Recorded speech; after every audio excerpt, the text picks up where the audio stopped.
Un nuage de poudre blanche a explosé dans l'air. Ce n'était pas de la ouate, mais de la poudre de plâtre. Tout le stade est instantanément plongé dans un silence de mort. Cet homme avait remporté 400 combats consécutifs, et il trichait depuis le début. 2 jours plus tôt, nous avions déjà senti que quelque chose n'allait pas. Sur une photo de groupe, nous avons remarqué une fissure dans les bandages de Jack. Ensuite, nous avons découvert la vérité. Avant chaque combat, il glissait du plâtre dans ses bandages de main. Puis, une fois le combat lancé, la sueur faisait progressivement durcir le plâtre, rendant ses poings aussi durs que du béton. Cela expliquait pourquoi ses coups ressentaient quelque chose d'étrange. Mon entraîneur en avait toujours douté. Il disait que les coups de Jack étaient beaucoup trop lourds et totalement anormaux. Il pensait d'abord qu'il s'agissait d'un entraînement spécial, sans jamais imaginer une triche. Alors, je suis monté sur le ring, décidé à rendre justice à mon entraîneur. Je l'ai défié publiquement. Avant le combat, mon coach m'a donné une information clé. Au début du combat, le plâtre n'est pas encore complètement durci. Il lui faut quelques minutes pour se solidifier totalement. C'était ma seule chance. Cependant, quand la cloche a sonné, j'ai immédiatement compris que Jack était bien plus intelligent que je ne l'avais imaginé. Il restait constamment en position défensive, sans me laisser la moindre ouverture. Au moment où j'ai perdu ma concentration,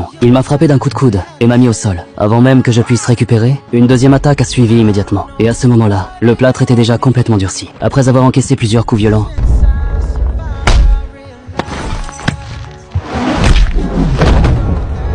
j'avais du mal à rester debout, mais lorsque j'ai regardé mon entraîneur, toute la douleur a disparu de mon esprit. Je me suis relevé. 2 jours plus tôt, j'avais complètement changé ma manière de combattre. Mon entraîneur avait rassemblé tous les combattants ayant perdu contre Jack. Ils m'ont transmis tout ce qu'ils savaient, les techniques, les contre-attaques et chaque détail. De retour sur le ring, j'ai commencé à relier toutes ces expériences. Je me suis rapidement adapté au rythme. J'ai fusionné différents styles de combat et j'ai commencé à répondre à ses attaques. Technique contre puissance. Peu à peu, j'ai commencé à neutraliser ses coups lourds. Et lui aussi n'arrivait plus à suivre mon rythme. Mais l'écart d'expérience restait réel. Je commençais encore lentement à perdre le contrôle du combat. Alors, j'ai pris une décision. Je ne cherchais plus la victoire. Mon seul objectif était ses gants de boxe.